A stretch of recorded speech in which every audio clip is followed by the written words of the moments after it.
Bismillahirrahmanirrahim. Assalamualaikum warahmatullahi wabarakatuh. Teman-teman semua, mahasiswa-mahasiswi UNU, kelas tutorial. Pada kesempatan kali ini, saya ingin menyampaikan materi yang cukup penting ya, berkaitan dengan mata kuliah kita, ilmu alamnya dasar, ilmu sosial dasar, dan juga ilmu budaya dasar. Pada pertemuan kedua ini, kita akan bicara mengenai manusia, ya tentunya. Karena ilmu alamiah dasar itu ya tentunya berkaitan dengan bagaimana seorang manusia mendapatkan ilmu pengetahuan ya di dalam alam pikiran mereka. Nah, tema kita adalah alam pikiran manusia dan perkembangannya. Kita langsung saja ya.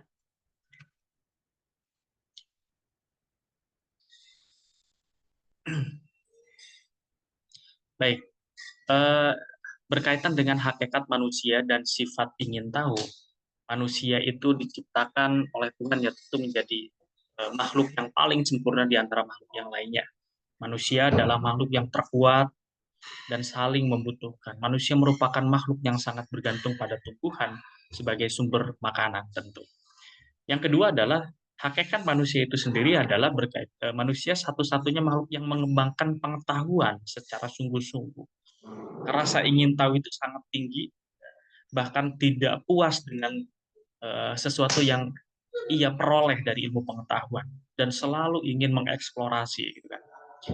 Yang ketiga adalah dorongan untuk selalu apa melakukan pengembaraan intelektual, baik itu dengan melakukan penelitian ya, atau hasil-hasil apa atau hasil-hasil eh, pengalaman ya yang itu menjadi pengetahuan tersendiri bagi manusia itu sendiri. Nah, tentu dari hakikat mereka yang memiliki keistimewaan tersebut ya eh, kekuatan atau intensitasnya itu tidak sama tentunya. Bahkan eh, setiap orang tentu berbeda ya. Semakin banyak orang melakukan pengembaraan intelektual, maka tentu semakin banyak pula ilmu yang akan dia peroleh. Tapi sebaliknya juga ya, semakin sedikit orang yang memperoleh pengetahuan, ya makin sedikit juga mereka mendapatkan pengetahuan. Oke, kemudian teman-teman, eh, manusia itu cenderung memiliki rasa ingin tahu atau keingintahuan itu dimulai dari akal budi. Ya ini yang membedakan antara manusia dengan hewan atau makhluk lainnya. Kemudian ada rasa ingin tahu ya karena dia punya pikiran ya tentu. Dan yang ketiga adalah dia akan mengeksplorasi sehingga hal tersebut menjadi pengetahuan baru. Yang pertama adalah pemecahan persoalan sebagai akibat dari rasa ingin tahu dapat berupa penyelidikan langsung, penggalian hasil penelitian orang lain, kerjasama dengan peneliti lain yang sedang memecahkan masalah yang sama atau sejenisnya. Yang ketiga adalah setiap orang memiliki rasa ingin tahu terhadap suatu objek yang berbeda, tergantung bidang minatnya. Dan yang terakhir adalah rasa ingin tahu dapat diperkuat atau diperlemah oleh lingkungan itu sendiri. Nah, tetapi yang jelas teman-teman, bahwa manusia itu selalu memiliki rasa ingin tahu cukup tinggi dibandingkan dengan makhluk yang lainnya tentu. Seperti halnya teman-teman ketika mengikuti perkuliahan ya selalu diberikan rasa ingin tahu penasaran ini mata kuliah seperti apa dan ketika sudah tahu ya itulah yang disebut dengan buahnya atau pengetahuannya. Nah, tentu teman-teman, ketika bicara soal ilmu pengetahuan yang diperoleh oleh manusia itu sendiri, ini bisa dilihat berdasarkan dua hal. Yang pertama adalah berdasarkan waktu. Dalam perjalanan waktu, pola pikir manusia berkembang sesuai zamannya. Hingga terkumpul pengetahuan-pengetahuan sebagai hasil bertanya, meneliti, menyelidiki, atau mencermati penelitian orang lain. Ini kan cukup panjang waktu mereka. Bahkan teman-teman, eh, kalau misalkan Anda pernah ingat bagaimana seorang Nabi Ibrahim alaihissalam menemukan Tuhannya sampai apa menginterpretasikan eh, sosok yang maha agung itu dilihat dari apa? Dilihat dari observasi, meneliti dulu, bahkan bertanya dulu. siapa sih sebetulnya Tuhan saya gitu kan? Apakah kemudian Tuhan saya itu adalah langit, matahari, bulan, ataupun bintang, gitu kan? Nah, proses-proses itulah yang memerlukan cukup banyak waktu, ya teman-teman. Yang kedua adalah berdasarkan individu manusia. Dalam perjalanan kehidupan seorang, ia akan selalu belajar sesuai dengan tahapan perkembangan mental, fisiknya, hingga diperoleh kumpulan pengetahuan, baik dari hasil belajar dari lingkungan ataupun pengalaman pribadi maupun secara formal di sekolah. Ya ini tentu ya teman-teman, eh, setiap individu memiliki perjalanan yang berbeda dalam memperoleh ilmu pengetahuan. Bisa jadi karena pengalamannya gitu kan, bisa jadi karena lingkungannya pengetahuan itu diperoleh, ya itu sah-sah saja ya tentunya teman-teman. Yang jelas bahwa ilmu pengetahuan itu bisa dilihat dari dua hal ini. Tetapi ya sama-sama berdasarkan individu manusia itu juga memerlukan waktu tentunya. Karena kita sekolah bisa paham tentang matematika, bisa paham tentang beberapa ilmu yang lainnya ya. Tentu itu memerlukan waktu yang cukup lama tentunya ya. Dan itu menjadi satu hal yang tidak bisa dipisahkan dalam memperoleh ilmu pengetahuan. Nah, teman-teman, selanjutnya adalah karena manusia itu diberikan keistimewaan oleh Tuhan, kemudian kodrat manusia itu adalah hayawanun natik, makhluk yang diberikan akal sehat untuk berpikir, mencerna, observasi, sehingga melahirkan ilmu pengetahuan, maka sudah seharusnya manusia juga dapat menjadi eh, makhluk yang bisa menjaga alam ini, ya kan? Bisa lebih bijaksana di dalam melihat sebuah fenomena alam, ya seharusnya. Kalau di dalam perspektif Islam ya manusia itu kan khalifah fil gitu kan, eh, pemimpin ya di muka bumi ini, sehingga tidak ada alasan bagi manusia karena ia sebagai pemimpin atau dia sebagai ya khalifah fil maka sudah seharusnya dia menjaga kelestarian alam. Tetapi faktanya, teman-teman, yang terjadi adalah ketika manusia itu diberikan akal sehat, bahwa manusia itu tahu alam ini adalah rumah kita, tidak sedikit dari kita melakukan kerusakan alam. Sehingga yang terjadi adalah yang gambar di bawah ini, yang paling bawah itu adalah kerusakan alam ya, eksploitasi alam, illegal logging, sehingga melahirkan banjir. Ya. Padahal ya seharusnya sebagai seorang manusia yang diberikan akal sehat dibandingkan dengan makhluk yang lainnya, seharusnya bisa melestarikan alam. Ya. Nah, kemudian teman-teman, perkembangan sifat dan pikiran manusia itu adanya rasa ingin tahu mendorong perkembangan alam pikiran manusia dari waktu ke waktu. Demikian juga fisik dan sifat manusia berkembang, pola pikir mempengaruhi sifat-sifat manusia, baik itu sifat pribadi maupun makhluk sosial gitu kan. Fenomena manusia modern relatif lebih individualistik. Selain itu, manusia cepat dewasa karena dipengaruhi oleh era globalisasi. Jadi teman-teman, kalau kita melihat bagaimana perkembangan manusia, sebetulnya manusia-manusia dulu, misalnya di zaman purba ya mungkin, mereka tidak tahu bagaimana melakukan bagaimana mereka mengenal alam mereka atau bagaimana mereka mengetahui sesuatu atau benda apapun misalnya. Ya, itu kan ya tidak bisa diajarkan, tetapi mereka melihat sendiri perkembangan itu. Berbeda halnya dengan manusia modern.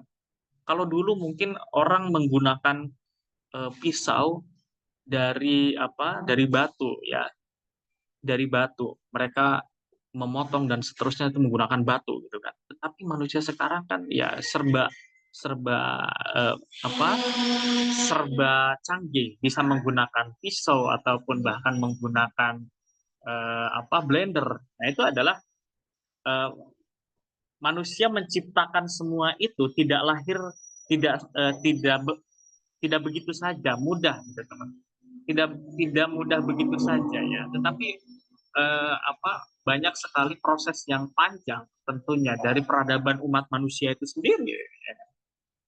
benda dan peristiwa yang terjadi di sekitar, termasuk dirinya sendiri, mendorong untuk menjelaskan gejala-gejala alam dan berusaha untuk memecahkan masalah yang dihadapi dan akhirnya mengumpulkan ilmu pengetahuan. Ya sama seperti halnya orang-orang yang dulu ketika ada fenomena alam atau bencana alam, dia akan melihat terlebih dahulu eh, bagaimana burung-burung berlari misalnya. Ada yang turun dari gunung, kemudian ada hewan-hewan yang tidak semestinya atau tidak biasa turun ke perkampungan. Hari ini berbeda, teman-teman. Ketika ada fenomena alam yang eh, akan terjadi, justru kan kita punya lembaga-lembaga yang kredibel, misalnya BMKG itu kan. Itu adalah salah satu eh, apa namanya perkembangan pengetahuan manusia tentunya ya, dengan alat yang begitu canggih. Ya.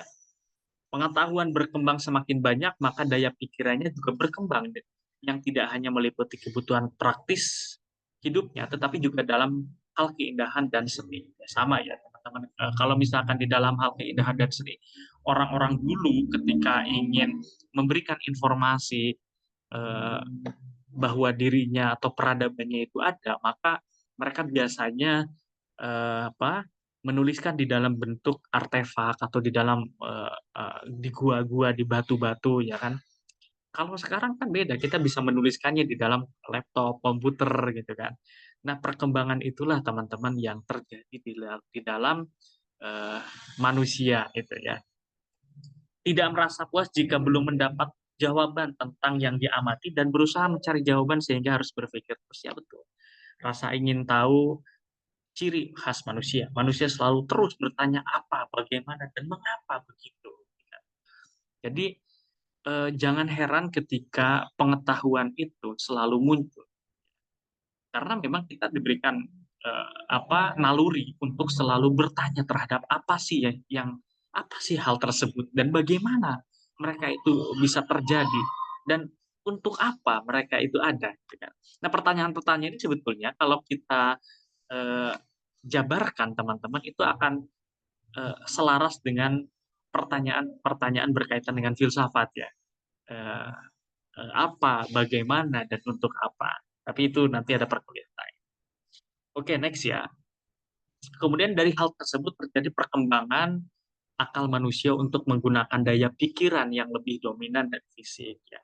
Jadi seorang manusia itu ya misalnya di era purba atau di era Yunani itu kan selalu punya eh, cara bagaimana dia mengembangkan pengetahuan ya, perkembangan akalnya sangat luar biasa, pertanyaan-pertanyaan berawal dari pertanyaan-pertanyaan apa sih sebetulnya gitu kan. Jadi seperti itu ya manusia. Kemudian dengan akal manusia dapat memenuhi tujuan hidupnya di samping untuk melestarikan hidup, di samping untuk melestarikan hidup, untuk memenuhi kebutuhan hidup termasuk cita-citanya. Manusia ingin tahu dalam hal apa saja, apa sesungguhnya yang terjadi, yang pertama. Yang kedua, bagaimana sesuatu terjadi. Yang ketiga, mengapa demikian. Ya, ini kan selalu ada dalam pikiran kita tentang fenomena apapun. Apa sih sebetulnya yang ada ini? Bagaimana hal itu terjadi dan mengapa demikian, gitu kan? Nah, manusia tidak puas jika belum menemukan jawaban. Itu adalah karakteristik dari manusia itu sendiri. Kalau dia tidak menemukan jawaban, dia tidak akan pernah merasakan kepuasan. Dan terakhir, keinginan tahu manusia tidak terbatas hanya pada lingkungan dan dirinya, tetapi semua hal di alam ini, bahkan hal yang gaib pun selalu ingin ditelusuri jawabannya itu apa sebetulnya. Makanya dia selalu tidak pernah puas, teman-teman. Tapi itu satu hal yang wajar saja, ya manusia. Ya, untuk mengeksplorasi, untuk memperoleh pengetahuan, dia akan mengejar terus gitu kan. Nah itu sifat alamiah dasar. Yang selanjutnya adalah tingkat hubungan manusia dengan alam. Nah, ketika kita bicara soal pikiran, ya eh, karakteristik, kemudian hakikat, sifat manusia yang tadi kita jelaskan, maka ada satu tingkatan hubungan manusia dengan alam. Ya, yang pertama adalah masih sangat tergantung kepada alam, ya tentu, sehingga ada kesan bagian dari alam disebut manusia alam, ya. Tergantung pemberian alam atau food gathering, keperluan hidup dipenuhi dengan jalan meramu seperti sandang, pangan, dan juga papan, ya. Jadi eh, karena manusia itu diberikan keistimewaan dan dia selalu mengeksplorasi, baik itu dalam dirinya maupun di dalam alam sekitarnya, dia merasa bahwa ya dirinya akan selalu bergantung kepada alam tentunya, teman-teman. Karena dengan alam mereka bisa hidup, mereka bisa memetik sesuatu yang bermanfaat lah ya di dalam alam itu sendiri. Dia mencoba menjadikan alam sebagai tempat untuk eh, apa? Tempat untuk bergantung lah ya. Yang kedua adalah sudah menguasai alam. Ya, tentu ini adalah watak dari seorang manusia. Ketika dia menjadi bergantung kepada alam, pada akhirnya lama-kelamaan peradaban manusia itu akan ingin menguasai alam. Sebagai raja dunia disebut sebagai manusia budaya, yang hidupnya dilakukan dengan cara menghasilkan apa yang dibutuhkan, yang masih berkaitan dengan alam, bercocok tanam, berternak, ya. Kemudian diusahakan jasa sebagai sumber kehidupan yang lebih banyak hasilnya dan merupakan tingkat sekunder dalam food produksi. Kemudian manusia dikenal sebagai pencipta kedua, selain Tuhan ya tentunya, karena Tuhan itu menciptakan alam, tetapi kalau manusia itu ya selalu menciptakan inovasi lah kira-kira begitu. Karena banyak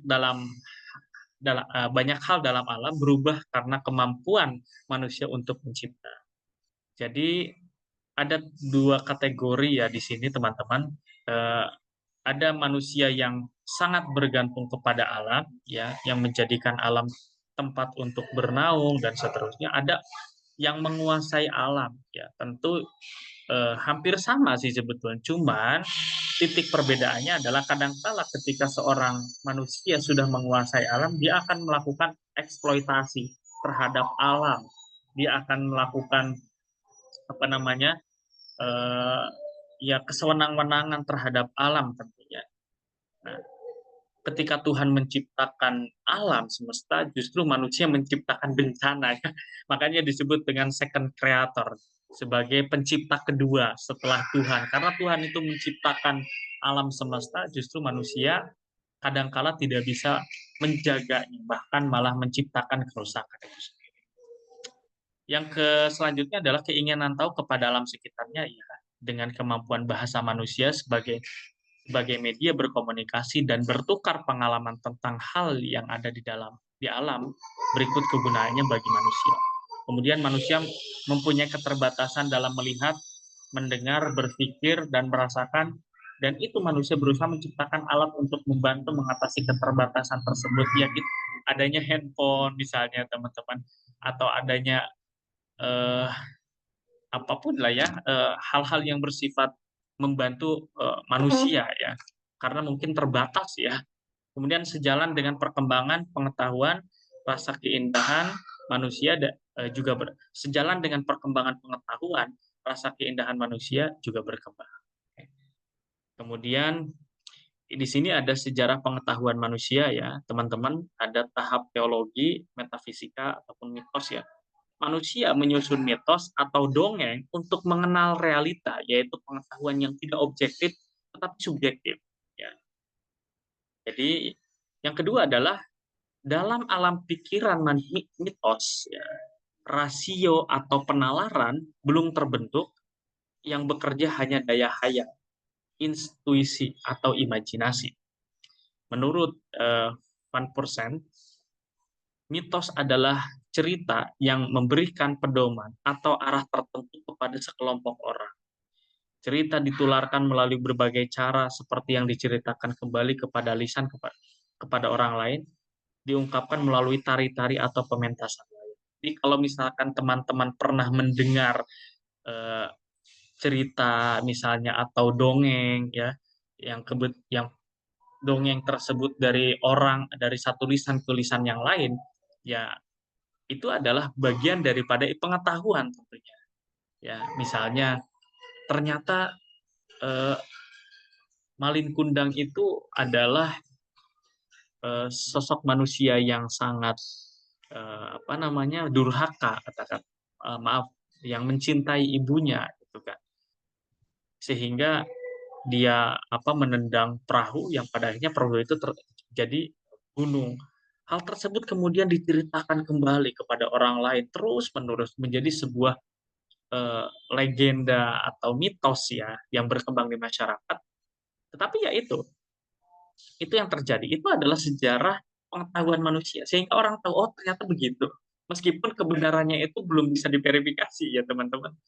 Tetapi ya itu adalah bagian daripada sejarah pengetahuan. Orang tahu ternyata oh Gunung Tangkuban Perahu adalah memiliki cerita tertentu, mitosnya tentang ini, atau mitos tentang apa ya, hal-hal yang bersifat gaib misalnya. Di sana jangan masuk ke sana, nanti apa, khawatir celaka. Jangan masuk eh, ke surung pengantin misalnya, ketika ingin menikah nanti akan cerai misalnya. Itu kan adalah mitos-mitos.